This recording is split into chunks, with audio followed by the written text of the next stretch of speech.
Come on in, folks. Come on in. Praise the Almighty.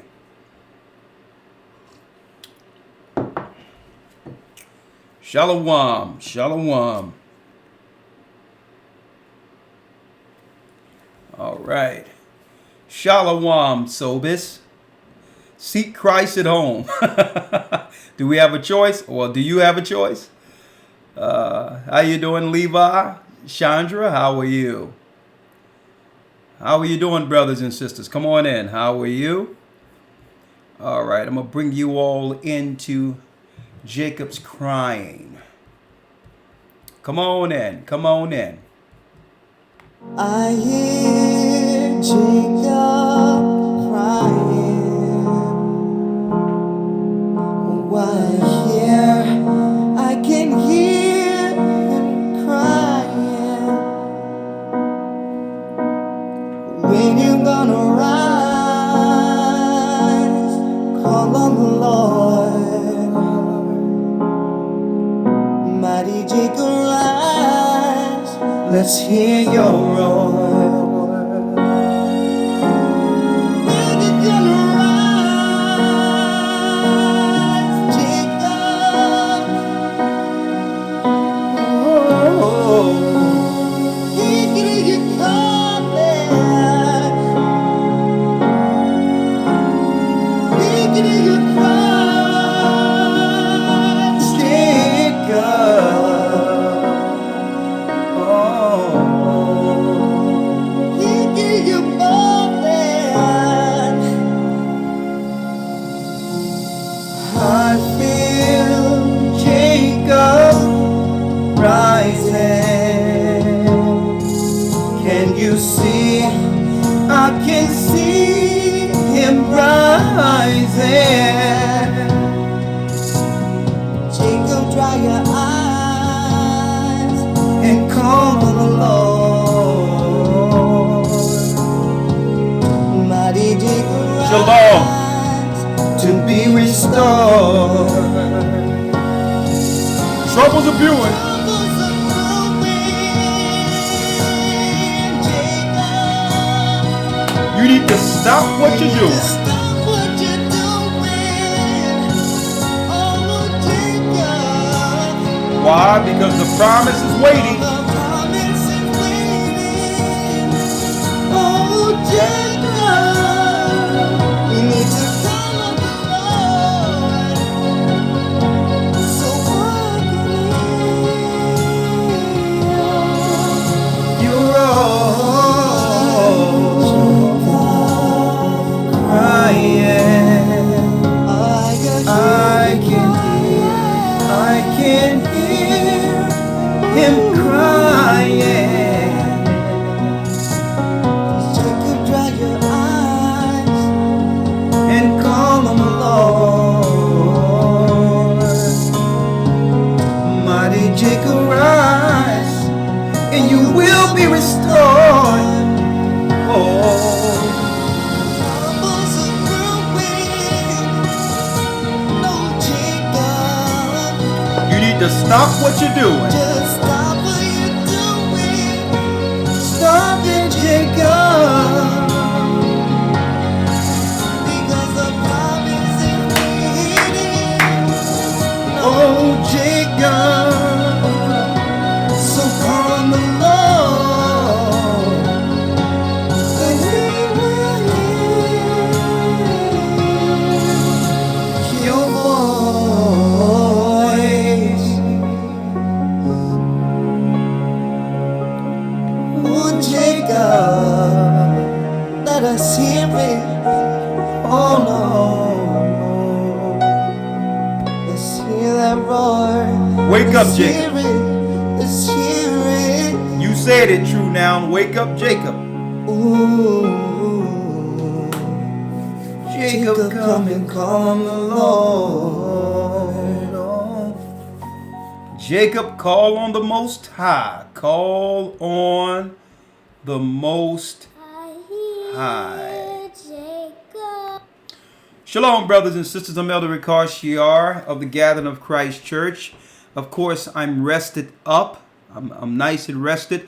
But I'm not going to be on long at all. Of course, there will be no phone calls today or anybody coming in with any opinion on doctrine or otherwise, being that that doctrinal boat have already docked, sailed, and went.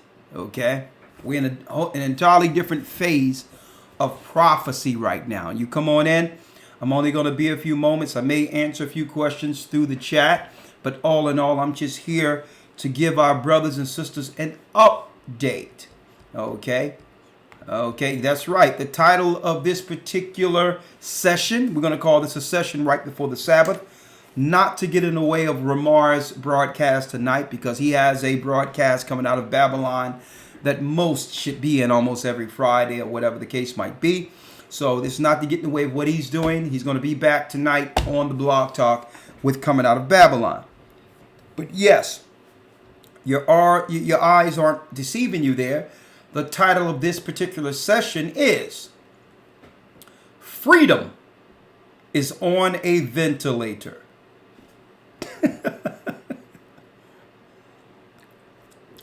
Freedom is on a ventilator, folks. I mean, so many things is going on in the earth today. We all know you can't go anywhere. You can't turn on the TV or the radio without hearing something about this COVID and what effect it's having on life, on everyone's life. And hey,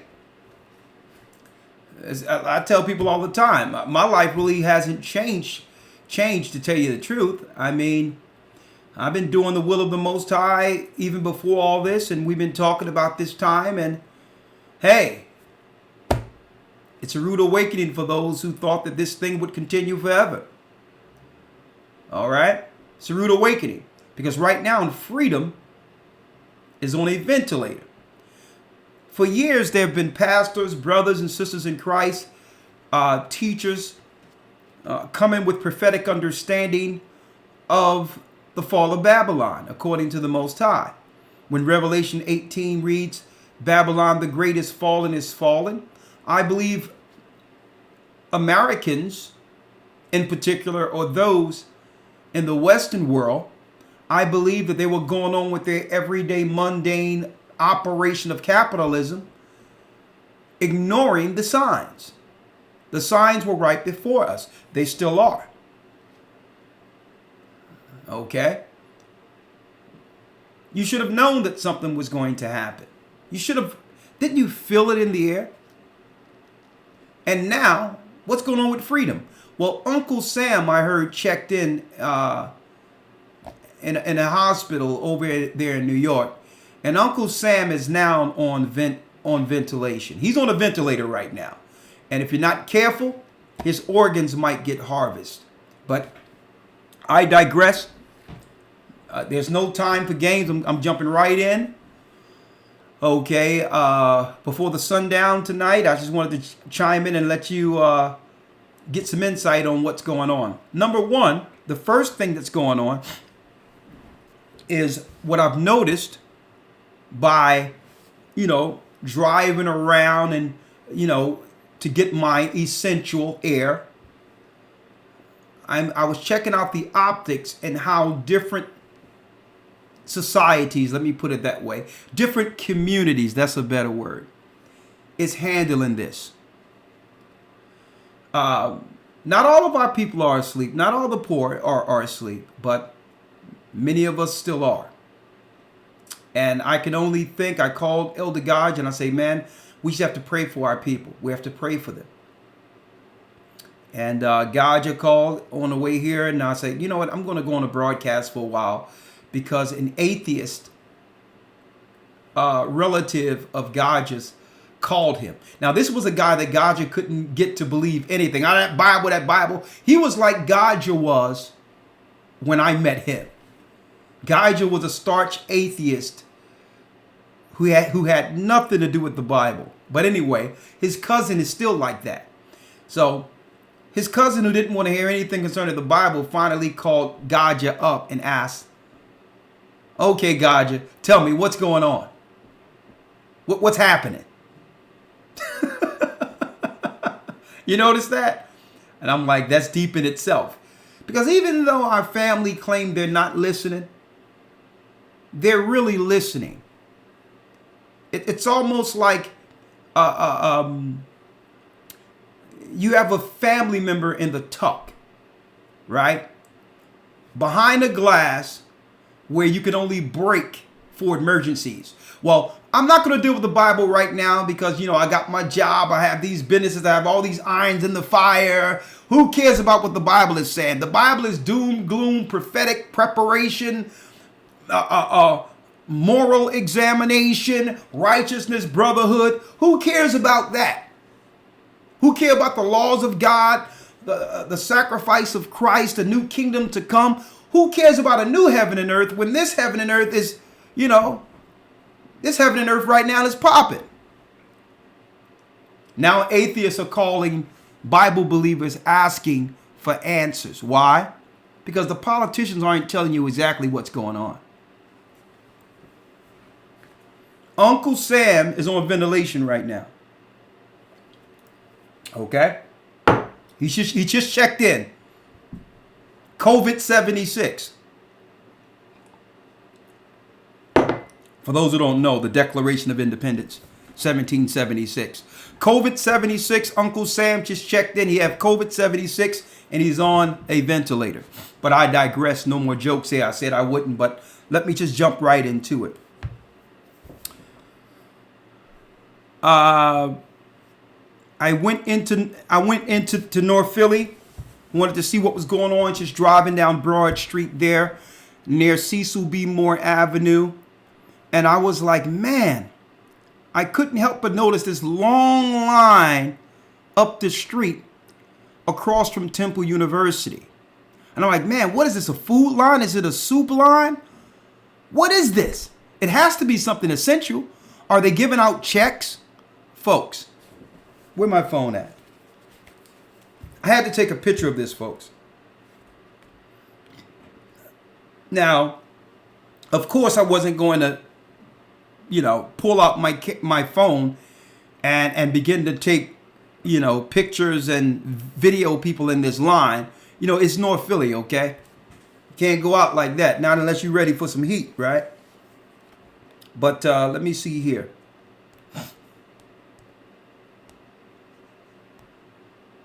I know where I was raised, so I knew better than that. Right? Let me see if I have it here. Let me see if I have it. One moment.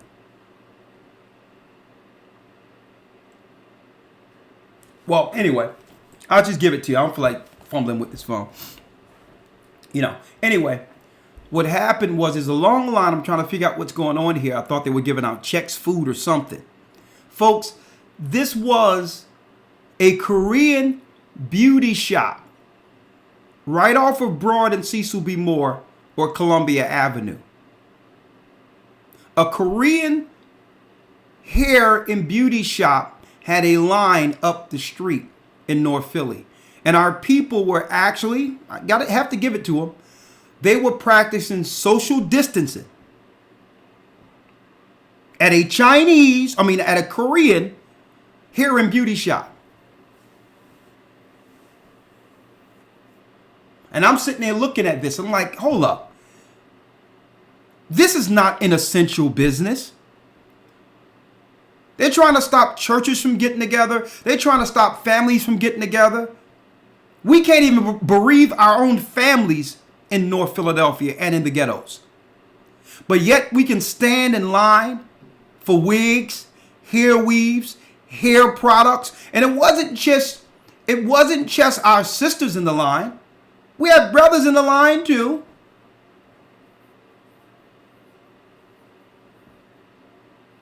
And I got in the car, and you know what? I just shook my head. I'm like, I can't film this because I'm not ready for a brawl right now. It's been a while. I'm not getting into that. I'm a Bible man. And I just shook my head. I'm like, Ahaya, please send an intervention and let our people understand what time it is. Please. And I sat there and just, they didn't notice I was looking. I was just sitting there just looking at our people. So I said, you know what I'm going to do? Oh, you know Jake. Jake got to have his waves going right. He had to get that stocking cap, right?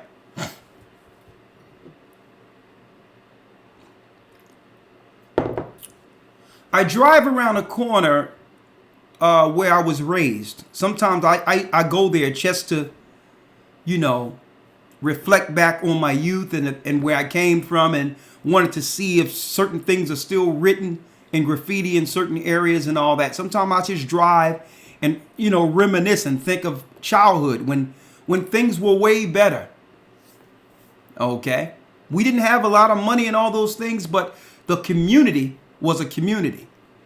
I remember growing up where there was town watch in our communities, where we had, outside of the police, we had what you would call guardian angels, where our own brothers would come together as a security arm amongst the community to make sure nothing is wrong going on within the communities.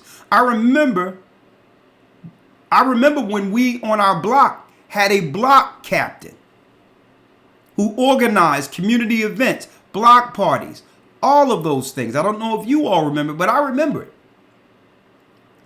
And I'm like, let me go around the corner and see what's going on at the old place where brothers and sisters, where the brothers used to go there and get their coolers when coolers first came out, and malt liquor, whatever the case is. And you would have never guessed what I saw, folks. You would have never guessed what I saw. I saw brothers lined up at the malt liquor and malt liquor and beer place, practicing social distancing outside, getting their essential Steel Bull and Black Magnum essential. I'm like, something is seriously wrong here. Something is seriously wrong. How are these places still open in the midst of what they call a pandemic? How is this possible? And here's a sight for sore eyes.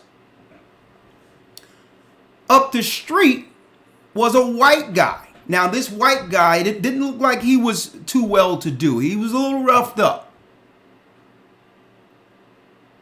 And I really wanted to take this picture, but I'm like, you know what? I can't do this. I'm going to let that be. He's standing on the corner waiting at Broad and Susquehanna, waiting on the C bus. Now, here's a sight for you. Let me illustrate this. He had his face mask on, right? Now check this out. And he had the face mask lift up just enough so that he can smoke a cigarette. I'm like, why don't he just poke a hole through his face mask and smoke the cigarette? I'm like, what's wrong with this picture here? You have people who are popping their beers, their malt liquor, and after they're finished, they're putting down their face mask. They're smoking cigarettes that kill more people in a year than COVID could dream of. And soon they finish smoking the cigarette, killing their lungs and insides, they put the mask back on. You have cats all up in the community. They probably bumping coke and everything else. They'll bump coke and do whatever they have to do, and then they'll put their face mask back on.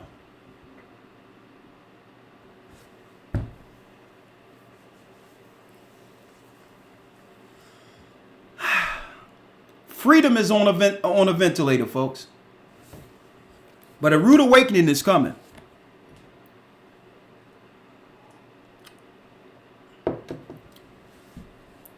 Why, one might ask? This is why the Most High calls this Jacob's trouble. Because even in a time in which They have switched the narrative to say that this is now a black disease, just like they do anything, through the bait and switch political agenda.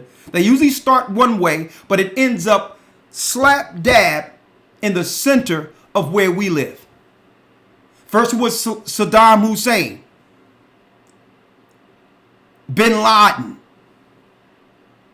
Muslim extremist terrorism. What did the terrorists turn into COVID-19? We don't even hear none of those stories anymore. Why? Because now they're saying that black Israelites are the terrorists now. We thought that HIV and AIDS, or what they used to call a gay disease, I think they call it SIDS at one point. They said that AIDS was a gay disease, and we didn't think nothing of it. But now, black people are now the face of HIV and AIDS. That was the agenda the whole time. Now, we hear about something going on in Wuhan, China. Now they're claiming that blacks are disproportionately COVID-19. But we're going to shed a light on that today, because all of our people aren't asleep. All of us aren't asleep. It's just we have to work to wake up others. But the enemy understands what's going on, so he don't want our people awakened. So they try to scare people into quarantine and staying in their homes, while they one by one pick our people off and pick the world's population off, one by one, under the cloud and guise of COVID. All of our people are in sleep. I need y'all to hear this real quick. When I say all of our people, I'm talking about God's people. Those are those people who are woke. Whether you black, white, whatever your color is. Those who can see. Check this out real quick. Listen to this. My name is Marcia Lawrence Russell. This is the first time that I'm doing Facebook Live because, to be honest, I don't read. Hi, my name is Marcia Lawrence Russell. This is the first time that I'm doing Facebook Live because, to be honest, I don't really like doing anything like this. But I really think it's important that I tell you all about the injustice that's still going on with black people. Now, all of you would have heard that for some unknown reason, more black people are dying of coronavirus and COVID-19 than white people. How can that be when we only make up 3.1% of this population? So immediately when I heard that, my work is in this kind of field. So immediately I said, well, that's got to be something around the fact that we're not getting the same kind of care, not even knowing that I would be one of the people that experience it. So my father is a diabetic. He has other ongoing problems. Now her father, folks, is a diabetic. She works in the healthcare field. Now, as far as we can hear now, it sounds like she's Caribbean. But she works in the healthcare field. She always knew that her father was diabetic, not COVID-19. Listen. He had an infection. We were trying to treat it at home. He'd had numerous calls out to the ambulance. Anyway, eventually, he had to be taken into City Hospital in Birmingham. City Hospital on Dudley Road in Birmingham. He had to be taken into hospital. We were told so he can get antibiotics intravenously. When the first report that we got after he's being admitted, we were told that he had delirium. And that was as a result of him having having taken some blood results, that he had low sodium in his blood. So they sought to manage that. We thought, okay, fine, it'll be okay, they'll just manage that. Lo and behold, they also, actually, before I say lo and behold, before that, they did other tests. So they did a scan because of his confusion, and they eliminated, thank the Lord, she's familiar. Alzheimer's or dementia. They did scans of his chest, scans of his abdomen, and everything came back clear. So we were more or less content that he would just get treated for the delirium. In the afternoon, my father's confusion became more pronounced in that he becoming a bit aggressive in the hospital. Of course, it was his illness. And by the early evening, my sister called an emergency meeting of the family. And she was told, the consultant now said, believe this, I'm thinking about it now and I want to cry, but it's important that I put everything aside to let you know what's happening. And the consultant on Ward 30 at the City Hospital said that she's now going to put my father on a suspected COVID-19 ward. Naturally, we said. Now, listen to this. He went in as a diabetic. They diagnosed him with some type of delirium. And then the doctor came to her and the nurse came to her and said, we're going to put your father in the COVID-19 ward. Now, I need you to think about this. For all of our people who are in the ghettos, standing in those hairlines and all that, who believe that someone in their family member died of COVID-19 in one of these hospitals. Got a cough? No. Has he got a high blood pressure? Let me go back. The consultant on Ward 30 at the City Hospital said that she's now going to put my father on a suspected COVID-19 ward. Naturally, we said, has he got a cough? No. Has he got a high blood pressure? No. Has he got any kind of symptoms that we're aware of that for COVID-19? No. We're thinking this is crazy. You can't just go and put a man who's now 79, diabetes, obviously confused, onto a COVID-19, suspected COVID-19 ward. She said, well, he's got delirium. Okay, where is it reported that delirium is a sign of COVID-19? Or is it just my father? So, of course, the decision was, what do we do? Because she's given us an ultimatum that we either come and get him or he gets put on the ward. Of course, we're praying people. So the hospital called them and said, we're going to put him in a COVID. We're going to put him in.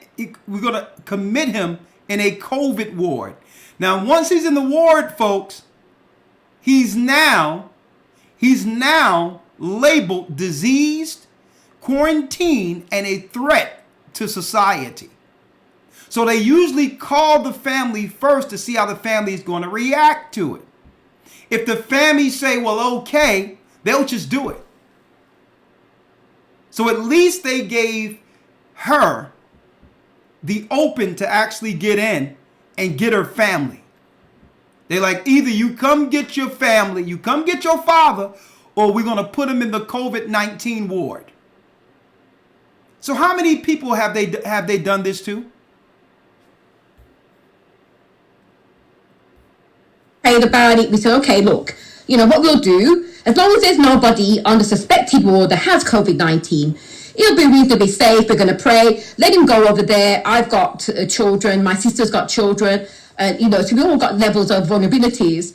We'll do that, and then we'll deal with this on Monday, because this actually happened yesterday, Sunday, Easter Sunday morning, Sunday day. We get back, having made that very, very difficult decision. My sister calls back the consultant while we are there.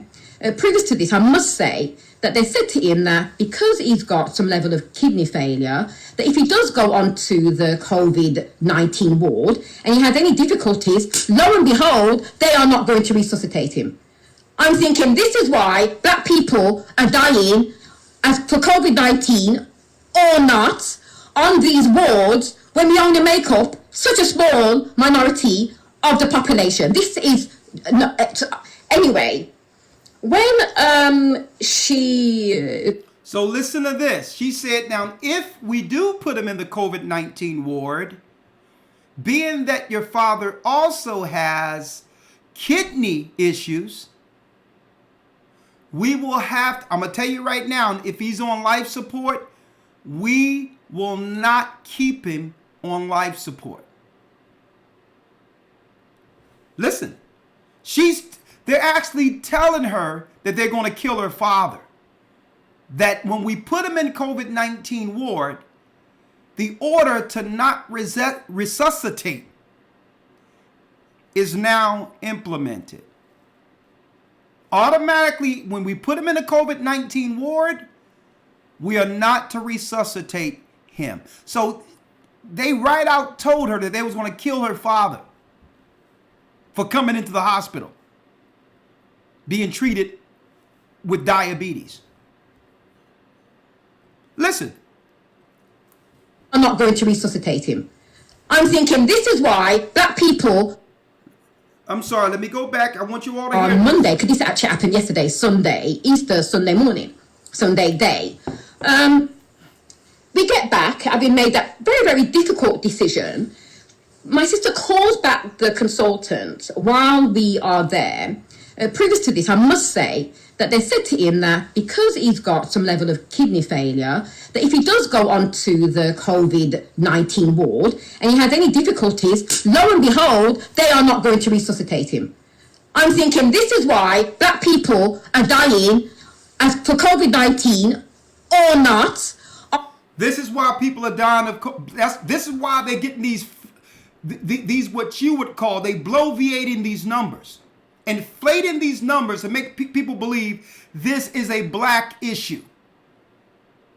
Now, delirium, that's mental issues, right? So think about how many people in our community are struggling with mental issues, with mental issues as the side effect for some of our medication. Think about how many of us go to the hospital for diabetes, high blood pressure, be put on the medication, which actually, subsequent to that, begin to destroy our organs, leading to things like kidney failure, kidney disease, strokes. So we're already a sick community. We're sick already. And then we go to those who we pay our tax money to and entrust that they will take care of us. And they're going to use our pre-existing conditions. They're weaponizing pre-existing conditions by now saying if you come in here with any mental illnesses or any of the sicknesses you've always struggled with, we can now call it COVID-19, put you in a ward, and do what? Put you to sleep like a dog. This is why they're getting all these COVID-19 numbers. And then we have a lot of our people who don't know how this works are volunteering themselves up with all these different tests, like your athletes. They're walking around normal talking about they have COVID-19. Well, I don't feel anything. I feel normal, but I was tested positive. Put two and two together, folks. This is the only disease out here where you don't have to have any effects at all and still be a threat to humanity. It's insane. This is a disease without symptoms. What is that? We're going to show you what it is in a moment. Let her continue. Wards when we only make up such a small minority of the population. This is anyway. When she was saying to Rachel, to my sister, look, are you going to come and get him or not? I'm actually saying my dad can't possibly have COVID-19 because you all will know that if he does have COVID-19, they can't let him out of the ward. Plus the fact that he's confused. They didn't ask about his wife, and now he has got a wife. She's in her 80s. They didn't ask about his wife. They haven't done any follow-up about whether or not we have to be in isolation. Nothing. They just said that he's going in that ward, and that's it. We had to make an immediate decision. And I drove down with my other sister, took him from City Road at 10:30 in the evening last night. My father, after a little while, came down from the ward without the aids of any kind of wheelchair. He's not stable on his feet. Without any aid of wheelchair, he came down without a mask. The nurse has got a mask, security's got a mask, the people manning the door have got a mask. Everybody's got a mask but my father. So look at that. To show you this mask thing is a sham. Everyone had a mask but her father. Now, if he had COVID-19, think about it, and they know he had COVID-19, why would they release him in the population without a covering? They just walked him out of the door and say, go get your father, we're going to kill him.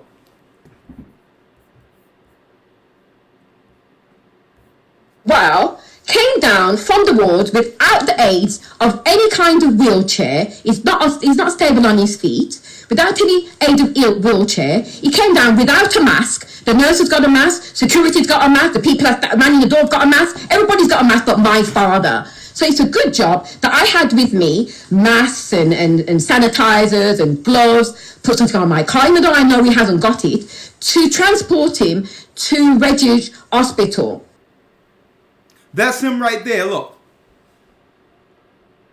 She went and filmed it. She went and got her father. I praise the Most High.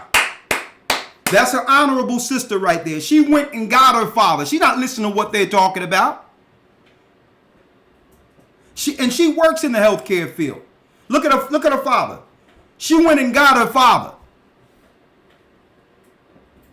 Now, the majority of us would have been on the phone when the doctor and hospital called and say, well, we're going to put him in a COVID ward. Well, oh, Jesus, let's call the pastor and pray. My father got COVID-19. Oh, Jesus, may Jesus pull him through. That's the mindset of our people right now. And the enemy knows it. She went and got her father. That's her honorable sister right there. All the way up there, there is another angel in there. I'm not going to call his name just in case he doesn't want to be known. But I'm sure if he wishes, he will link in on this at some point. But God sent another angel. He was over there. They admitted my father. We went away thinking, okay, great.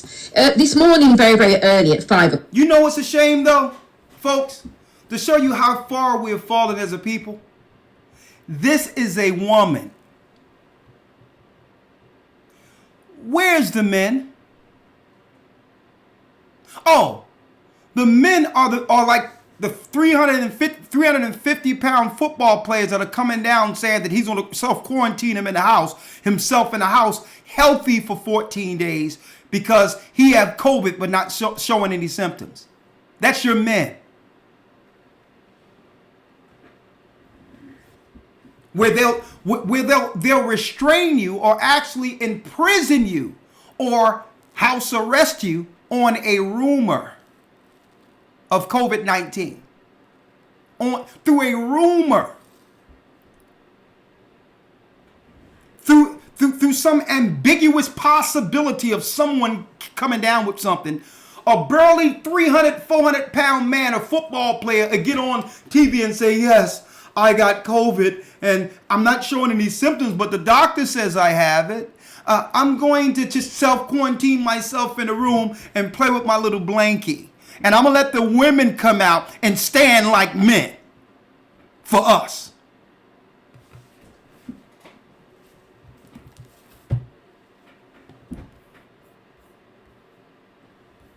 The confusion happened again. My dad became a little bit more aggressive again.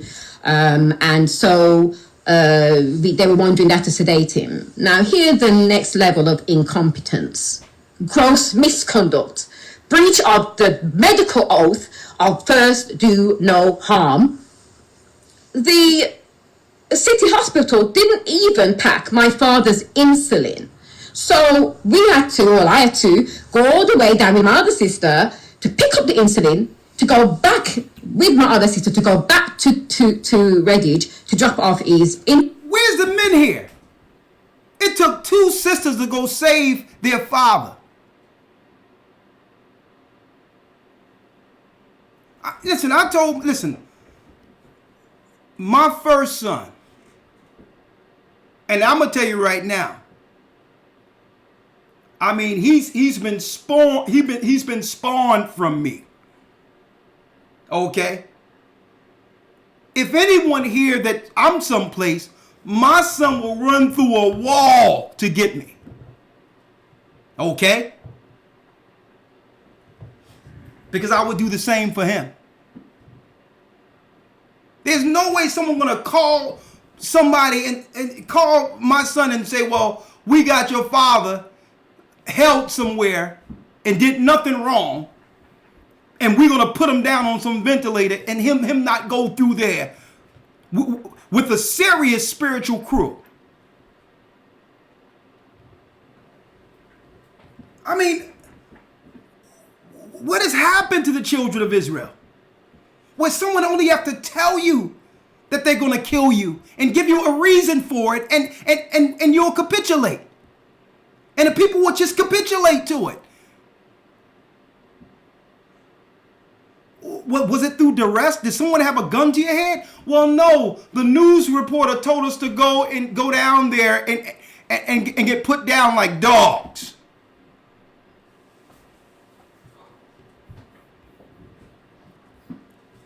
Lo and behold, my father is now once again in the suspected COVID-19, you know what I mean, ward. Why? Have you done a test? Yes. Is his chest all clear? Yes. Is he breathing? Yes. No. Is there any temperature? No. Exactly the same thing. Why is he in the ward? Because City Road put in the reports that my father was actually on their suspected virus ward. There is nothing on the report which says that there was any kind of contention with the family, that he was removed from the hospital prior to going onto that ward. Nothing.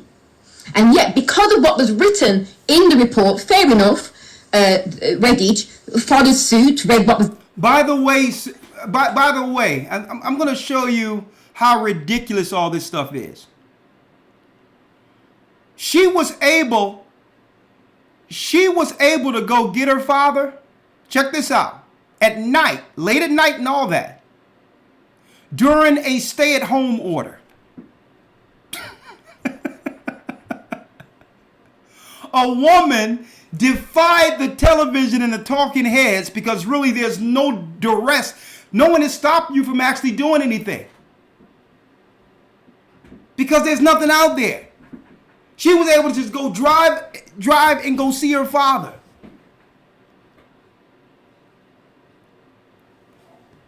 And then they let him out. They let him out without a mask. I mean, this is utterly ridiculous, is it? But the guy from the Corbett Report really quantified this whole thing.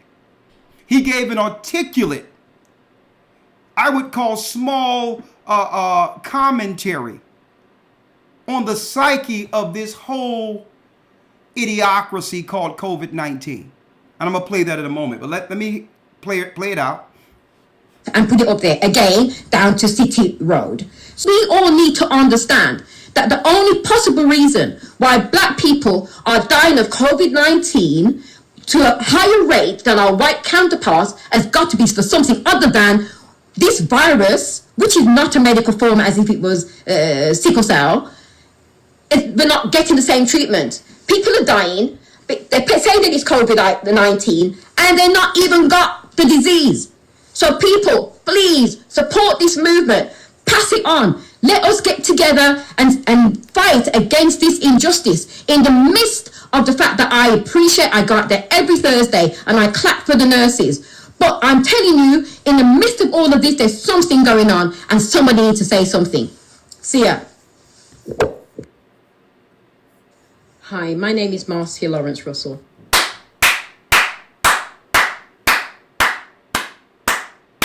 All of us aren't asleep, folks.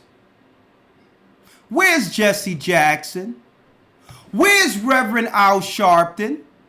Where's Barack Obama? Oh, Barack Obama is endorsing Joe, the crime bill, throw black people in prison forever, Biden. Where are the men? She went and got her father. And you know what? The Most High honor that type of courage and valor. Because if we don't look out for our family, no one will. No one will. They're putting people down like dogs and calling it COVID-19. And while this is going on, the same people's families who's dying in the hospitals being put down like dogs are standing in lines of the beauty shops owned by Koreans doing what? Social distancing to get their wigs, their hair grease, their shea butter. Then you go around the corner from the beauty shop, another Asian shop selling malt liquor. Are these essential businesses? And while they're allowing these businesses that have always destroyed our people in the community to thrive in the midst of a pandemic, because somehow COVID doesn't affect the guy that owns the malt liquor shop, the hair shop. COVID-19 knows not to go in there. But while they are actually allowing those businesses in our community that's killing us to continue to thrive, all the businesses where people have put all their livelihood and blood, sweat, and tears in, the family businesses are actually being strangled out as we speak. The things that we really need are closed.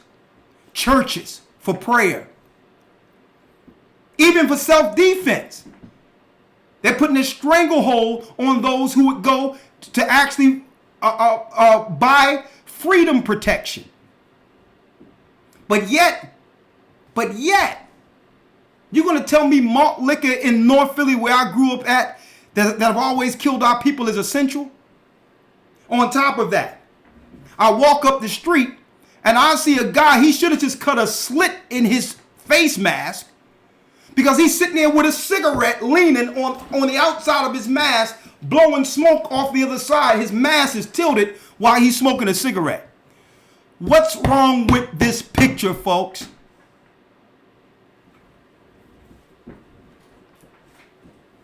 I'm gonna show. See, unless someone put this all together for you to let you know the nonsense we're dealing with, a lot of us would be totally perplexed to what time we're living in.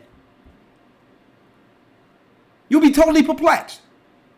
So we have to now put it and illustrate it in a way that you can understand it, so that you can get ready and prepare for what we're really up against. This is way deeper than some COVID-19, folks.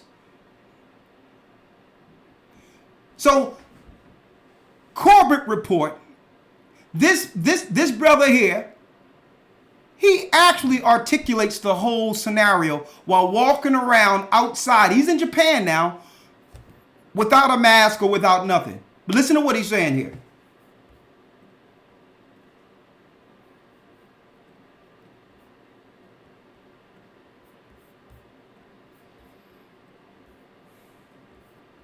I'm reporting to you from the socially close streets of Western Japan. In Walden, Henry David Thoreau famously observed that there are 1,000 hacking at the branches of evil to one striking at its root. And there can be no doubt that there are many thousands that are hacking away at the branches of the evil that we see spreading out before us in the name of this pandemic panic, diligently deconstructing the dissembling discourse of the disease doomsayers, and rightfully so. I count myself amongst them. However, if all we are doing is smacking down the lies that are being spread about this pandemic as soon as they arise, then we run the risk of missing that root of the evil altogether. So allow me, if you will, to take one hefty swipe at that root with my battle axe of truth by clearly stating and rejecting the new governing principle for society that we are being asked to accept on the basis of this pandemic pandemonium. Now, this new governing principle for society, of course, is implicit. I mean, we're going to sign on to it by our silent consent, not our explicit consent, but nonetheless, it rests on a hypothetical chain of infection that can take place in the event of a spreading infectious agent. Now, keep in mind, this has nothing to do... Now, what he's saying is everyone now has been locked up in their homes based on an hypothetical. The chance that something might happen. This is why everyone is locked up in their homes. With the chance of something that might happen. This is why people are losing their jobs. Listen. Novel coronavirus, SARS-CoV-2, This is about a general principle. But the principle holds that if there is a spreading infectious agent of some sort that is hypothetically infecting people around the globe, and you might become infected by this agent, and you might end up passing it on to someone else, who might end up passing it on to someone else, etc., etc., and somewhere down that chain of infection, someone who is immunocompromised might end up becoming infected, and they might be part of that sliver of a fraction of a percentage point of the population who might die from the disease. And if that were to take place, well, of course, every single link in that chain of infection should be classified as a murderer. And in order to prevent such a mass murder from taking place, governments around the world are not just empowered, but actually obligated to implement a sort of de facto medical martial law by following the pronouncements of the duly unelected health authorities to do whatever they deem necessary to prevent such a hypothetical chain of infection from taking place, up to and including quarantining people within the walls of their own homes, and or entering those walls to forcibly remove people from their own homes. And at the moment, in most parts of the world, due to lockdown, most of the transmission that's actually happening in many countries now is happening in the household, at family level. In some senses, transmission has been taken off the streets and pushed back into family units. Now we need to go and look in families to find those people who may be sick and remove them and isolate them in a safe and dignified manner. Now he's saying, well, we've gotten the disease off the streets, but now the infections are in the home. Now this is someone over in England somewhere, right? He says now we must go into the homes and take families because the infections are in the homes. You hear this? This is the discussion at the WHO over in Europe. But this guy right here, without an army, why don't he come and try to take someone out of their homes? See, these guys can talk all tough behind the table, but let's see if this guy, come to North Philly, dude, and try to take someone out of our homes and see what happens to you. This is that tough Tony talk. Guys who grew up, who didn't get no play in school. These are the people who didn't get no notoriety growing up, and in the back of the class because no one would sit next to them, and in the back they was thinking, one day if I ever get any power, I'm gonna blow up the whole earth and create a disease and try to kill everyone with it. Okay, these are those types of people, Satanists. Oh yeah, well since we got them off the street, now let's go drag them out of their homes. This is the little guy that was back in your school, you know, purposely would take his lunch and go sit at the other side of the cafeteria by himself, thinking about how he can shoot up something. Listen to this guy. Martial law by following the pronouncements of the duly unelected health authorities to do whatever they deem necessary to prevent such a hypothetical chain of infection from taking place, up to and including quarantining people within the walls of their own homes, and or entering those walls to forcibly remove people from their own homes. Now you're about to hear about the guy who couldn't get the girl coming up. Here he is. And at the moment, in most parts of the world, due to lockdown, most of the transmission that's actually happening in many countries now is happening in the household, at family level. In some senses, transmission has been taken off the streets and pushed back into family units. Now we need to go and look in families to find those people who may be sick and remove them and isolate them in a safe and dignified manner. So how are you going to extract families from their home in a dignified manner? Being asked to accept this abrogation of our most precious freedoms, including our freedom to travel, our freedom of association and assembly, our freedom from arbitrary detention within the walls of our own home, our freedom of privacy in transaction and interaction, and other hard-fought freedoms that were purchased at the price of our forefathers' blood, on the basis of a novel coronavirus that is presenting a novel existential threat to humanity that has never before existed. But that, of course, is a lie, because every single flu season for your entire life, there have been just such hypothetical chains of infection that have taken place, and I have no doubt, let's put it on the table, I have no doubt that there is someone listening to my words right now who has been involved in some chain of infection that has ended up in some immunocompromised person dying. Never before has that person had to think of themselves as a murderer, let alone lock themselves within the confines of their own home to prevent such a murder from ever taking place again. But that is what we are being asked to accept right now. And I want this out on the table, because if we do not clearly articulate this principle that we're being asked to accept, then by our silence we will consent to it. We will tacitly, implicitly consent to what is taking place right now, and I want to clearly state it and clearly reject it. Now, there may be some people in the crowd who disagree with me.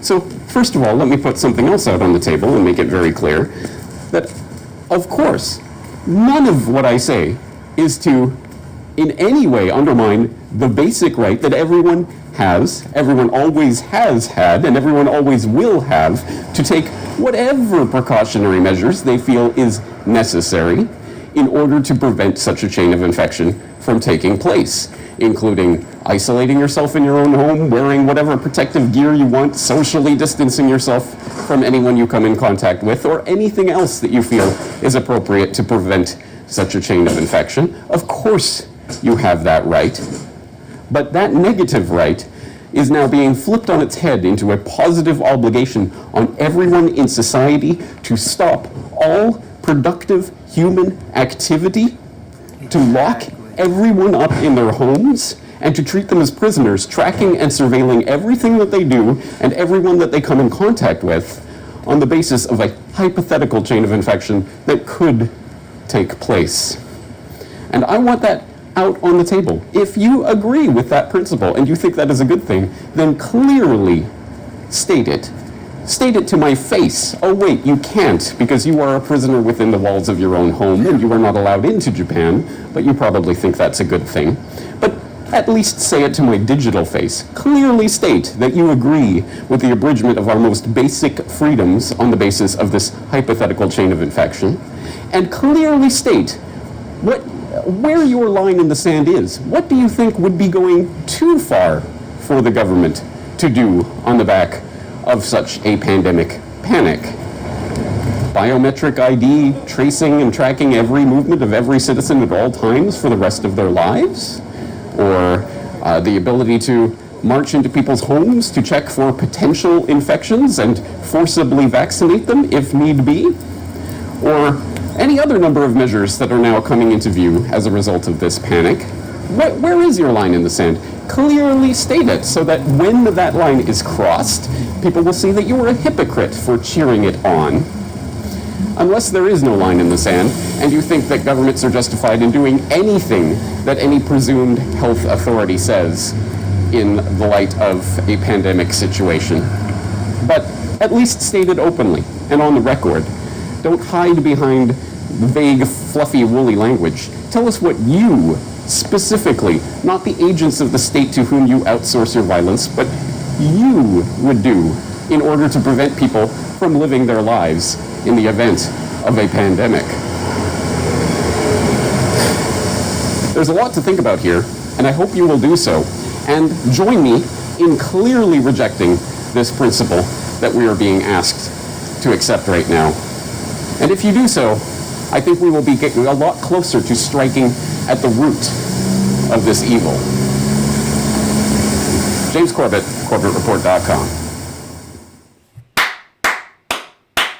For those who've missed it, I don't have time to, because I see we're up to 2,300 people. I'm not going to be here that long, but I see that a lot of people have come in. I don't have time to actually go back and into the full details of how this whole broadcast began and the videos I played before this. But when this video is done, you don't want to miss it. Go back and look at it in its entirety. But in a nutshell, what James Corbett just stated was, we're being forced quarantined, folks. Forced quarantine on an hypothetical of someone with a compromised immune system might catch something through somebody who didn't know they even had it. This whole premise is hypothetical. Right? A psyop.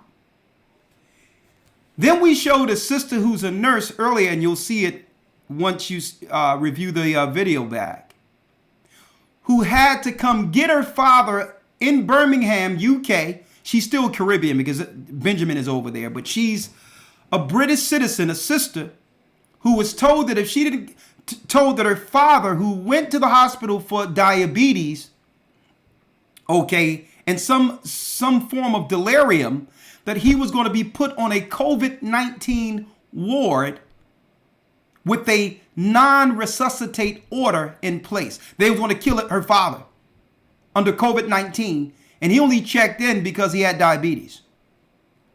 She had to go get her father from the hospital, folks, because if they would have checked him into the ward, there's checking in, but they don't check out. And the ventilation is keeping people alive just long enough to get their organs. Now, check this out. All of a sudden, there's some people somewhere that are doing something about this. Look on your screen. The New York Post. The New York Post here, brothers and sisters. I need y'all to check this out. The New York Post. Okay? A reputable paper. Well, I don't know how reputable it is. Zionist program in the New York Post. Protesters clogged streets in Michigan over Whitmer coronavirus stay-at-home order. Listen to this. Let me blow it up for you. Thousands of protesters on foot and vehicles converged Wednesday on Michigan's capital to rally against Governor Gretchen Whitmer's stay-at-home orders in the state. Operation Gridlock, organized by the Michigan Conservative Coalition, created a huge bumper-to-bumper traffic jam around Michigan Capitol building in Lansing, Fox 2 Detroit reported. Michonne Maddock, an organizer of the group, said that the demonstrators included Republicans, Democrats, and Independents. Check out their quote. They couldn't be more right than this. Quarantine is when you restrict movement of sick people. Tyranny is when you restrict the movement of healthy people. You're not supposed to quarantine healthy people, folks. Maddox told Fox News, every person has learned a harsh lesson about social distancing. We don't need a nanny state to tell people how to be careful. The protest has been expected to start at noon, but a line of vehicles stretching for miles began earlier in the morning. Operation Gridlock was one of the many demonstrations planned across the country to push back on the stay-at-home orders, calling on state governments to focus on the economic toll the coronavirus pandemic has caused along with taking care of the sick. Nearly 17 million Americans have been laid off or furloughed. Now, check this out. They claim that so many thousands have died from coronavirus. That's a give me. Sad story. But think about the effects of 17 million Americans and others around the world who've been laid off from their jobs, and the residual effects on their mental, physical, and their life in general. How many people will die strictly from being out of work? 17 million Americans have been laid off or furloughed in the past 3 weeks, or 1 of every 10 workers. Echoing President Trump that we cannot let the cure be worse than the disease. Now, of course, this is the right-left paradigm, because if the president wanted to, he would just say this stuff is over like he called it on. Okay, so this is the left-right argument to make you believe that one side is against the other. But if the president really believed that of what he was saying, he would just say, we're done with this nonsense. Okay? It says right here, the healthcare system basically shut down. Let me go here. Echoing President Trump that we cannot let the cure be worse than the disease. Maddox said the restrictions are wrecking people's lives and may have killed more people than the virus. The healthcare system is basically shut down, she said. People with issues are having trouble seeing a doctor. And I noticed that right next to the pharmacy in North Philly, the doctor's office was closed. Funneling our people who need healthcare issues tended to go into these hospitals and be labeled COVID-19, folks. The healthcare system is basically shut down, she said. People with issues are having trouble seeing a doctor because everyone is focused on the virus. My husband and I are checking in on in-laws, but even doing that is now breaking the law. It's breaking the law to actually see your family. Trump has created a White House task force charged with trying to find ways to reopen the economy. He has suggested a May 1st deadline. Remember when we heard in March that things should be okay by mid-April? But some governors have said that timetable is too soon. You see how they kicking this proverbial can down the road? Over what they claim 600 people died, when really we don't know if it's COVID-19 or not. Why? Because those with compromised immunity that are dying have been told, here it is, the emergency room and the hospitals have been told by the CDC to label COVID-19 for the majority of deaths that was under something else a year ago. So where does this lead, one might ask? What happens when people realize that they're actually being choked out? And this is why I titled this, Freedom is on a Ventilator. There's some people who have put all their life savings into certain businesses. Hopefully it works out for them. Maybe a $1,200 stimulus check would do them fine. See? Just imagine a 400-pound weightlifter with his knees in your chest, hands around your neck, and you're saying, let me breathe, give me air. And he's saying, well, okay, I'm going to let go lightly in about 15 minutes. Okay? No, you're not dying yet. I can still see you. You're breathing. Okay? In 15 minutes, I'll let go. Now, you're still living, but you're getting choked out. Okay? And this is what's going on, because what's happening? Those that own businesses on the shore, for the last 2 years I see on the East Coast, rain have destroyed all the on the East Coast have destroyed all the shore businesses.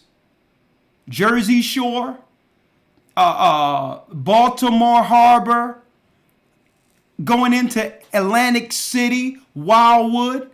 Storms for the last 2 years and rain have totally dried up those businesses to a degree in which the business owners are saying, well, if we have one more bad season, we're going to have to close up. Now look, they were dependent on a good summer that was coming. And guess what? There's no people on the beach. Why? Because who's going to come in? Folks, who can wait everyone out financially right now? The banks. The banks can wait you out. Because each day your business is losing money with that overhead, that mortgage overhead, they can come in and buy your property out right from under you, pennies on the dollar. And that's why these people there are protesting. This is the bank run, folks. And some people think, well, hold up, I'll get a mortgage relief. You're not getting the mortgage relief. They're just giving you a reprieve and taking that same mortgage that they're saying you don't have to pay right now and putting that money on the back of your mortgage. Which means you're still responsible for paying a house even if you lose your job. Who benefits from that? The banks. They come in and buy your house out. Pennies on a dollar. And we're going to come into a system under Agenda 21 in which people will not be able to actually buy homes once the bank owns them. Okay? Read Agenda 21. This is a land grab. This is a property grab under COVID-19. And guess what? This is why the military is ramped up. Because when people realize what's really going on, the fact that they're being strangled out while waiting on things to get normal, people are going to lose their minds. Okay? Especially in America. And then you know what happens after that? What happened, and I'm looking at our brothers and sisters, like I mentioned earlier, folks. Our sisters were in a line up the street in North Philadelphia, off of Broad and Cecil B. Moore, in a line to get hair products, hair weave, wigs, and all that while social distancing at a Korean shop in North Philadelphia. You go around the corner, the beer and malt liquor shop, brothers are practicing social distancing in North Philadelphia to get their malt liquor. Colt 45, they're 40. They're 40 ounces of brain kill. So what happens? Because our people in the ghettos aren't preparing for food. So eventually, I know what's going to happen. Instead of men getting in front of this, warning people and prepping right now, you're going to have brothers now in the ghettos, that used to sell drugs or still sell drugs, and they're the only people with really guns, to tell you the truth. And they're going to take that by any means necessary mentality, not preparing because they was in the lines getting malt liquor, and they're going to go where they think is food. And who benefits from that? The banks. They want a civil war so they can come in with the army and have a real martial law instead of COVID-19. And now there's a need to bring order within the United States. And they can't bring order unless they do what first? Gun confiscation. Listen, I can see this as clear as day. Can you? Can you see this?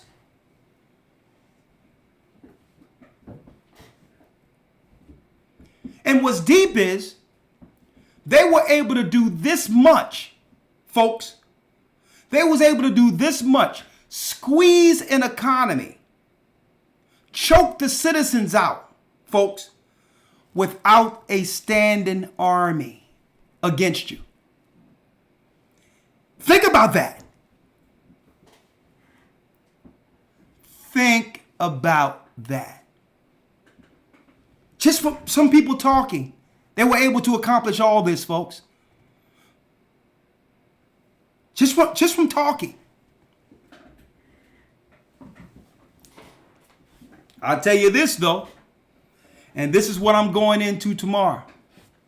The rise of the ten horns while Babylon is falling.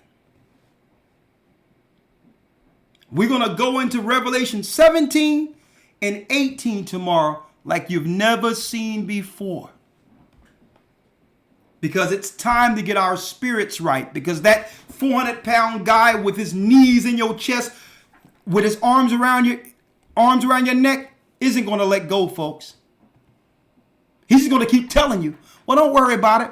I'll tell you what, let me just ease my thumbs up off of your vocal cords real quick. Okay, off your tonsils real quick. You breathe a little bit? Okay, guess what? I'll let you breathe in another 30 days, okay? All right? They're not going to let go, folks. One thing about the powerful, they don't believe in relinquishing power. Whatever rights they take away, you're never getting back again. If they can get you to capitulate to a degree in which you're standing in line and now you see your own family member right next to you and you don't even hug your own family, and if they can do that without a standing army forcing you to do that, you think they're going to bring things back to normal? When you just capitulate all the way to the degree, and guess what, people, and I'm going to tell you, the real psyop is what they showed us through the Holocaust movies. How people capitulated, they volunteered to get on a train for safety. Oh no, some people have typhus and different diseases.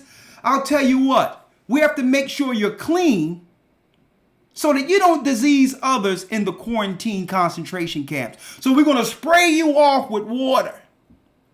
And guess what? They show, quote unquote, regardless of whether or not you think it was true or not, this is the narrative, that people were doing movies, the children were playing in the yard, everyone was happy. Germany was actually using PR to make people believe this was the best thing for the Jews. And while that was happening, they were marching people who capitulated all the way to the concentration camps to a hole and shooting people. They volunteered all the way to their deaths. And then subsequent to that, they're being burned in incinerators. Because why? The whole time the media was telling them, this is the best thing for you. Everything will go back to normal. It's absolutely fine.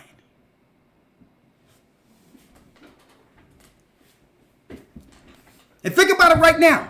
Right now, they have totally healthy people with strong immune systems. People who can run through walls. Football players, basketball players. Strong, healthy people walking around as if with masks on. Scared to even get next to another person. So if they can have you do that, next thing, what's to stop them from having you quarantine in your home and wait for somebody to come grab you until you're somewhere with a ventilator down your throat in which your family can't come to see you, and then take all your organs, throw you in a hole, make a contract with the funeral homes to burn your body to ashes as if you never ever mattered. What's to stop them from doing that?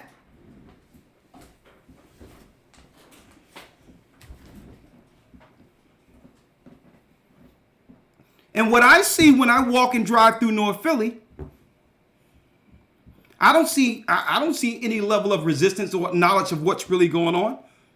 I mean, it's sheep being led to the slaughter, folks. It's sheep being led to the slaughter. So tomorrow, I'm going all the way in. Revelation 17 and Revelation 18, because that's where we are. That's where we are. Babylon the Great is fallen. One thing about the powerful, these power-hungry scenarios, someone with power never relinquish it. That's a rule. If I can give these people to give up their own freedoms, why should I give it back? Okay? Their freedoms will empower me to take more freedom.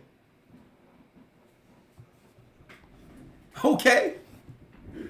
If you relinquish the power, it fuels the powerful to do what? Have enough to take more. Freedom is now on a ventilator.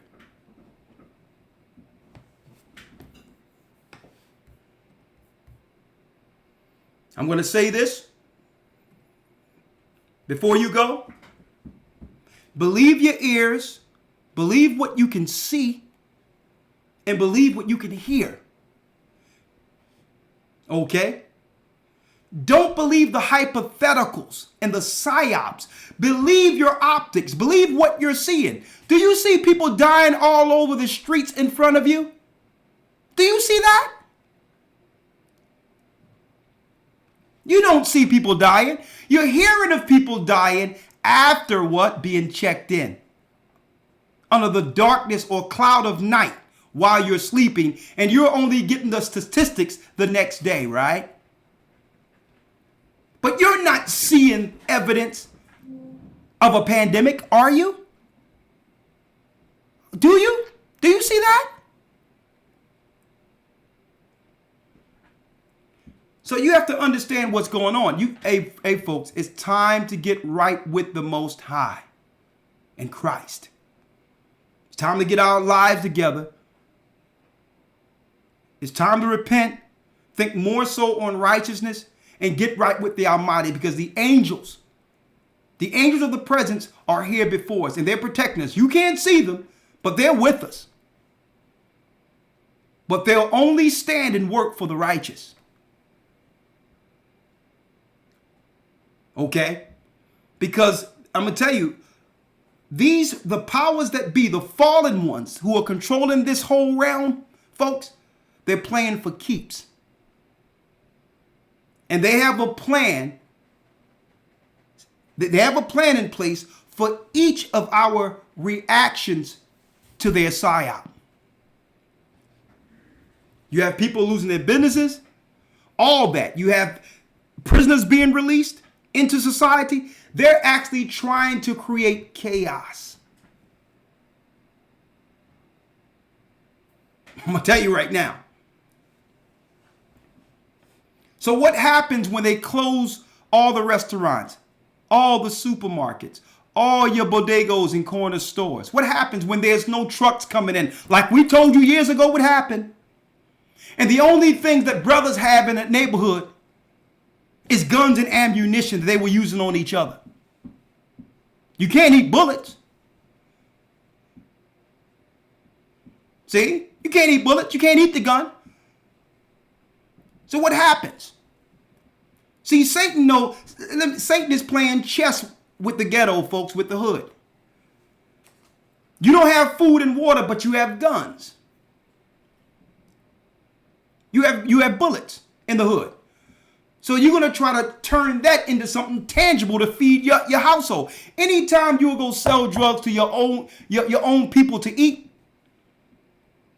you will sell drugs to your own people to put food on your table, which is evil in itself. So if you're going to do that, what's to stop you from doing what? Taking your ammunition and going someplace where strangers you don't even know have food. The enemy is banking on that. You best believe they have studied the hood. And that's why they have actually put this COVID-19 specifically as a black problem. Specifically.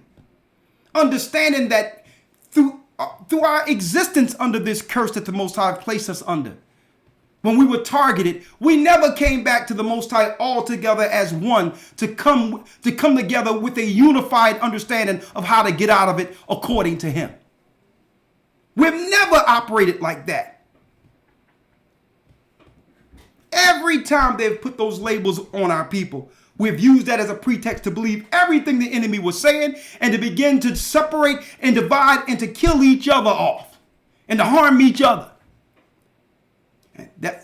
Guess what, folks? They're going to cut off those EBT cards, and they're going to cut off your welfare. So you think that stimulus checks? Everybody's celebrating this stimulus check right now, folks. But they're not going to send you a stimulus check every month. Remember, that's that big burly weightlifter on your chest with his fingers in your throat. He just let the thumbs off just a little bit with the stimulus check to make you believe it's going to be all right. Because why? The people are growing impatient and they know it. And they haven't implemented their full military apparatus in place as of yet. Their roads aren't finished yet. So they give them a stimulus check and that'll buy them another week or two. They'll get some malt liquor. A matter of fact, open up the borders and send some cocaine, some opioids down there. Open up all the marijuana shops so they can stay asleep. Give them some money to get high with while we finish building this military infrastructure right up under their noses. Okay? The stimulus checks are only biding time, folks. America the Great, Babylon the Great has failed. It's never coming back. And the powers that be are actually, folks, they're actually putting a military grid in place to go against the population when they realized that COVID-19 was a trap. Okay? Wake up. Come back to the Most High. Okay? Come back to the Most High. And understand. Some people ask, well, why do we collect? Why do we get money for support? Because we understand anything we get to make something tangible for our people in this, anything we get, we're going to have to turn that into something tangible, knowing that we're not taking the mark of the beast. We're going to need scenarios and where we could go. You know, I don't know how much I can say here, but we're going to need scenarios in which we can actually go, have land, food, and provisions for a time until we can go to someone else, some other place. The Bible tells us when you're persecuted in one city, flee into the next. And you have to use what you have tangible now for temporary reprieve from one place to the next. And that's why we're actually collecting and getting what we can to help our people. Okay? We're the same ones who told you a long time ago, 7 years ago, we were telling you to store food. So we're gonna need land in different places. Okay, we're gonna need some place where there's running water for brothers and sisters when this stuff break off. And know that will only be temporal to get us from one place to the next. But I'm gonna tell you, whether people believe it or not, it is up to you we don't care if you believe it, to tell you the truth. The Most High through the Holy Spirit is guiding this work. He's guiding this work. The money's not going to do us any good if we don't take the mark of the beast anyway, right? So we might as well put it into something tangible to have a place of refuge from one place to the next as this goes down. Knowing that it's going to be one day that we'll leave that alone when the Holy Spirit shows us the next phase in this. Okay? But here we go. And I'm going to tell you, the good old Americans are going to blow their top when they realize what this thing is. And I'm talking about those who've always believed in America. And Christians out there, those who claim they believed in Christ, guess what? You so-called Christians, you're going to get a rude awakening, folks, because Christ is not coming up to rapture you. He's not coming to rapture you while some antichrist institutes the mark of the beast on the earth. It's not going to happen. The Jesuits lied to you. They're the same people who taught you the strong delusion. The Babylonian Semiramis, virgin mother of Talmud's deception. You don't even know, you haven't even learned Christ in Christianity, in Western world Christianity. They've lied to you. They switched out Christ with Talmuds. You haven't been worshiping Christ. You're about to get a rude awakening, folks. Guess what? You've been following a strong delusion so long, not believing the truth concerning our God, the God of Israel in that Bible and his son Christ. What's to stop them from entertaining or presenting a new delusion. COVID. If they can lie on God, lie on the Bible, and no one say anything. If they can lie on God's people and no one say anything, what's to stop them from lying about this? Huh? What's the They lied on Christ. What's to stop them from lying now?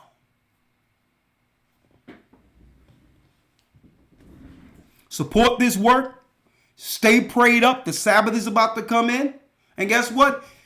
You know what? I'm going to enjoy this day. I'm not going to listen to the news because the Democrats and the Republicans are two wings of the same bird playing either side while what? While the right arm, the right arm, which is the red arm, and the blue arm is choking Americans out. Okay? But stay put. They'll probably give you a phase of normality by May 1st. And then they may kick the can down the road and say, well, I'll tell you what, maybe May 15th. Well, I don't know. Are they going for it? Did they go for it? They still sit back. Okay, why don't we just push it back to October? How about that? Okay. While what? While people are now, especially those who don't believe in the Bible, who trusted in America, begin to blow their brains out and commit suicide after losing their last cent on a business their whole family invested on. Okay? Now we understand why you're talking about people jumping out of the windows and killing themselves during the Great Depressions. Because these were people who believed in the American dream. But guess what? There's some hope for us, though, because the American dream have always been our nightmare. Okay? It's always been our nightmare because the same people have always benefited from this country and the Western world have always seen an injustice done to us in these neighborhoods and never said a thing. Never said one word. But don't worry about me. I got my white picket fence. I got my big house. Hey, fend for yourself. The American dream is over, folks. It's time to work towards a new kingdom, a new heaven, and a new earth under Christ and the Almighty, because He's coming. Don't follow the delusion, folks. Don't follow the delusion at all. Prepare according to the Most High. And if you want to know how to prepare, of course, we're going to go into it, Revelation 18 and Revelation the 19th chapter. We're going to jump right in and we're going to try to have that thing started by at least 12 noon. Okay? 12 noon tomorrow. Also, I told the elders, listen, let's start setting up a scenario in which we can baptize people. All over the earth, wherever we are, it's time to give some water. I told the elder, the bishop, make sure he fill the baptism pool. Okay? It's time to win souls for the Most High. It's time to clean souls for the Most High and prepare for the world to come, because this thing is done. Anytime someone can use a talking head on television to have you go crawl up in a corner in your home from some boogeyman, and when you go outside, there's nothing happening. Anytime someone can tell you to do that and you just capitulate, the freedom is over anyway. It's over. It's over. Okay? Babylon the Great is fallen. And for those who missed it, I'll just play it again for those who missed it real quick, and then we'll wish you all Godspeed. Here's a woman who was told her father should be put down like a dog under COVID-19.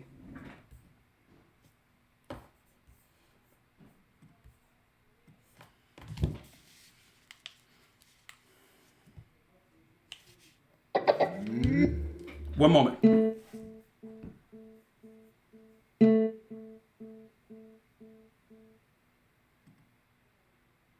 My name is Marcia Lawrence Russell. This is the first time that I'm doing Facebook Live because, to be honest, I don't really like doing anything like this. But I really think it's important that I tell you all about the injustice that's still going on with black people. Now, all of you would have heard that for some unknown reason, more black people are dying of coronavirus and COVID-19 than white people. How can that be when we only make up 3.1% of this population? So immediately when I heard that, my work is in this kind of field. So immediately I said, well, that's got to be something around the fact that we're not getting the same kind of care, not even knowing that I would be one of the people that experience it. So my father is a diabetic. He has other ongoing problems, and he had an infection. We were trying to treat it at home. He'd had numerous calls out to the ambulance. Anyway, eventually, he had to be taken into City Hospital in Birmingham. City Hospital on Dudley Road in Birmingham. He had to be taken into hospital. We were told so he can get antibiotics intravenously. When the first report that we got after he's being admitted, we were told that he had delirium. And that was as a result of him having having taken some blood results, that he had low sodium in his blood. So they sought to manage that. We thought, okay, fine, it'll be okay, they'll just manage that. Lo and behold, they also, actually, before I say lo and behold, before that, they did other tests. So they did a scan because of his confusion, and they eliminated, thank the Lord, Alzheimer's or dementia. They did scans of his chest, scans of his abdomen, and everything came back clear. So we were more or less content that he would just get treated for the delirium. In the afternoon, my father's confusion became more pronounced in that he becoming a bit aggressive in the hospital. Of course, it was his illness. And by the early evening, my sister called an emergency meeting of the family.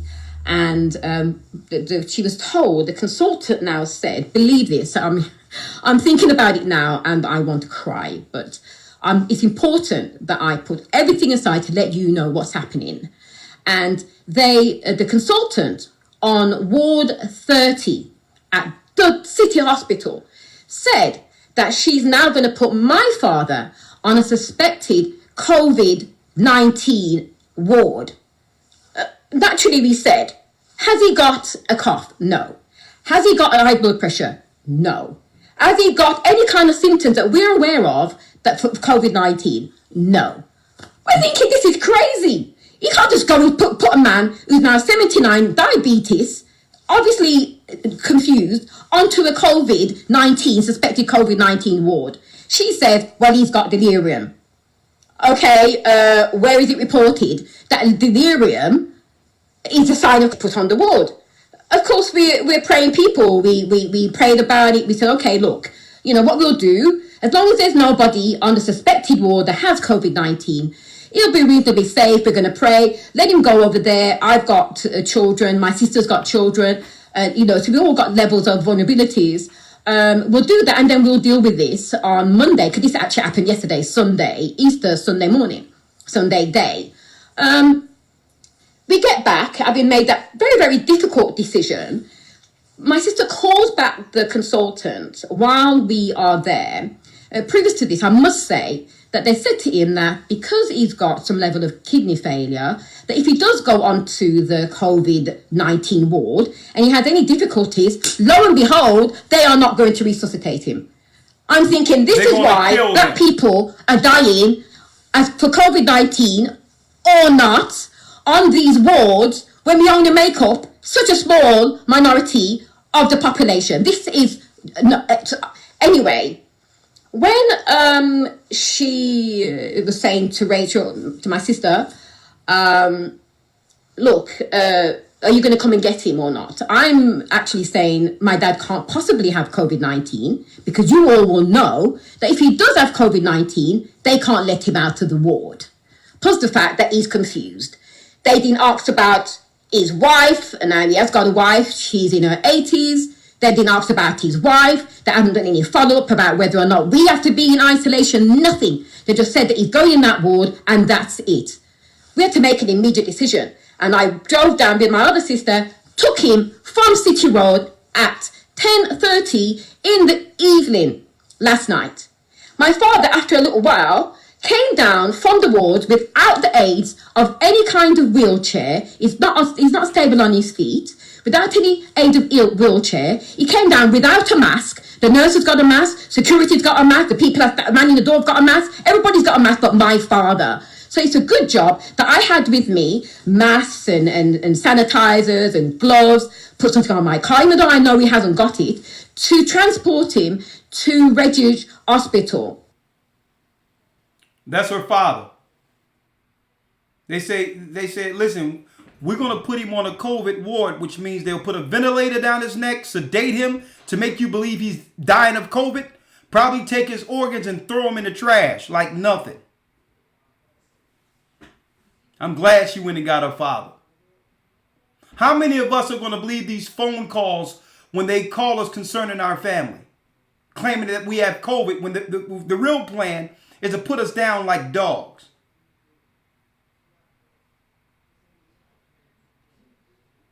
And where's the men? I mean, I can't stress that enough. Where are the men?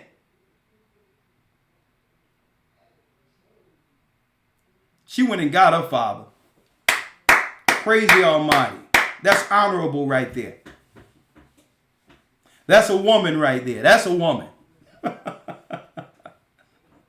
All the way up there, there is another angel in there. I'm not going to call his name just in case he doesn't want to be known. But I'm sure if he wishes, he will link in on this at some point. But God sent another angel. He was over there. They admitted my father. We went away thinking, okay, great. This morning, very, very early at 5 o'clock, unfortunately, the confusion happened again. My dad became a little bit more aggressive again. And so they were wondering how to sedate him. Now, here's the next level of incompetence. Gross misconduct. Breach of the medical oath of first do no harm. The city hospital didn't even pack my father's insulin. So I had to go all the way down with my other sister to pick up the insulin, to go back with my other sister, to go back to Redditch to drop off his insulin. Lo and behold, my father is now once again in the suspected COVID-19, you know what I mean, ward. Why? Have you done a test? Yes. Is his chest all clear? Yes. Is he breathing? Yeah. No. Is there any temperature? No. Exactly the same thing. Why is he in the ward? Because City Road put in the report that my father was actually on their suspected virus ward. There is nothing on the report which says that there was any kind of contention with the family, that he was removed from the hospital prior to going onto that ward. Nothing. And yet, because of what was written in the report, fair enough, Redditch followed suit, read what was in the note, and put it up there again down to City Road. So we all need to understand that the only possible reason why black people are dying of COVID-19 to a higher rate than our white counterparts has got to be for something other than this virus, which is not a medical form as if it was sickle cell. We're not getting the same treatment. People are dying. They're saying that it's COVID-19 and they're not even got the disease. So people, please support this movement. Pass it on. Let us get together and fight against this injustice in the midst of the fact that I go out there every Thursday and I clap for the nurses. But I'm telling you, in the midst of all of this, there's something going on and somebody needs to say something. See ya.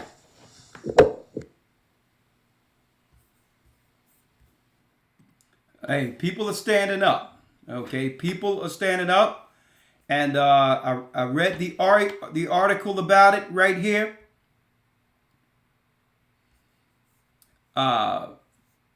It's like this. The whole world is being deceived on a possible hypothetical. And if they can do this, what's to stop them from doing what they're about to do? Babylon the Great is fallen, folks.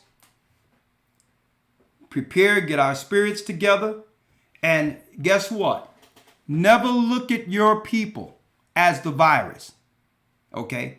The real viruses are those talking heads on TV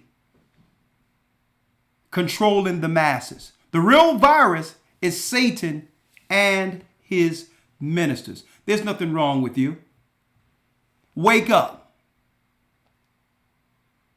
Wake up, because they're telling you what they're saying in a nutshell, folks, is that all of humanity, the image of God, is the disease they must vanquish, that they must utterly destroy. That's what they're saying. They're saying that we are the disease. This is the only disease that can be diagnosed even without a test.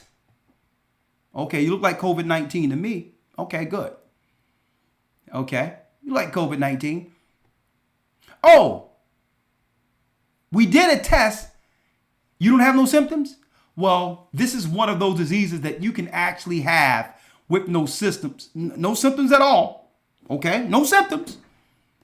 But there's a chance you may breathe around other people. And if they die inadvertently, we would suspect that you probably spread that disease to a person who died. Okay? You see how ridiculous this is? You be like, how am I testing positive? We said you positive. That's you don't. Yeah, you positive. You look positive to me. Put on a mask. Go lock yourself in your closet and shut up. Okay? You look like COVID to me. Okay? And when we come with that mark of the beast, the only thing we need you to ask is, where do you want me to put it? All right? Shut up. Go home. Get scared. Lock yourself in a closet. Put a mask on. Tie yourself up. And wait for Satan to come in and totally spiritually molest you, okay? With that, I'm going to say shalom. Get ready for tomorrow. Revelation 18 and Revelation 19. Elder Lawya and I is going to break this down like you've never seen before. And of course, Shapat says he has some serious news coming in for the academy that you don't want to miss in this so-called fake environment, which is really the coming of our Lord. That's what's really going on, the coming of our Savior against the enemies of deceit. Okay? The academy, you don't want to miss that this Sunday. Okay? Shapat is working on the news as we speak. As you can see, I'll pop in ever so often to give you the updates. And hey, get your life together. Okay? The Most High have always told you the truth through his Bible, and the enemy has always lied. Even atheists are coming to us for the truth now. And you know what? It's okay. This word has always been for you. You're just the product, the prodigal son returning home, or daughter. With that, I'm going to say shalom. And I've seen some diversions in the chat. Ignore that about I baptized myself. Guess what? That's someone who took a shower this morning, okay? Or probably took a bath this morning, all right? Ignore that garbage. If you cannot verify that to the Bible, even Christ couldn't baptize himself. He says, he forced John to do it, okay? He forced John to baptize him. He says, because between you and I, it's between us to fulfill all righteousness. The Bible tells us where two or more are gathered in the midst, the Spirit is in the midst of that. So if you by yourself being baptized, you better watch out who's in the midst with you. It's probably Satan putting you under the water. With that, I'm going to say shalom, and I'll see you tomorrow. Support the church, and we'll see you in the Hebrew and Bible Academy this Sunday. You don't want to miss this, in which we actually detail who is Edom. Shalom.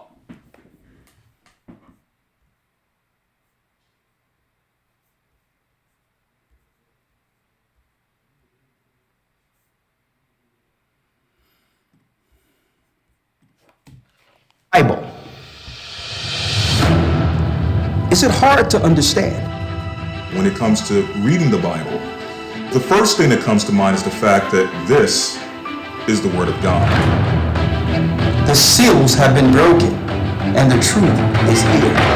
And when we go throughout the scriptures, when we go throughout extra biblical records, we find that the language that God employed, that He used to create the heavens and the earth, was the Hebrew language. Christ said, I came for the lost sheep of the house of Israel. But yet no one, no religious leader, no religious church out there anywhere can now identify the 12 tribes of Israel. Can we? God is quite simple, but it seems as if man makes understanding Him hard. What are those mysteries? The truth of your book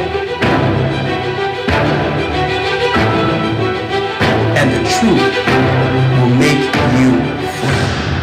The Hebrew and Bible Academy, you're invited.